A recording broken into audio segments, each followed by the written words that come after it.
అనగనగా రామాపురం అనే ఒక అందమైన గ్రామం ఉండేది.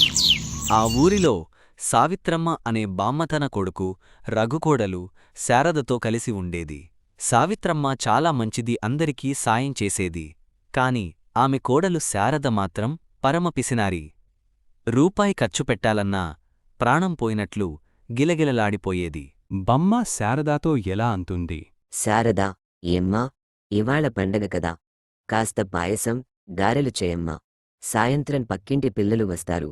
అమ్మో, పాయసం, గారెలా? అత్తయ్యగారు, మీకేమైనా పిచ్చా?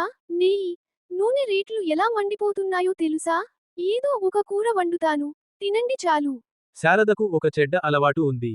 ఇంట్లో ఎవరికీ పెట్టకుండా మంచి మంచి వంటలన్నీ చేసుకుని దొంగచాటుగా తినేసేది. శారద తనలో తాను, అబ్బా, ఎంత రుచిగా ఉన్నాయో ఈ లడ్డూలు. ఇవి ఆ ముసలావిడ కంట పడితే ఒక్కటి కూడా మిగలదు.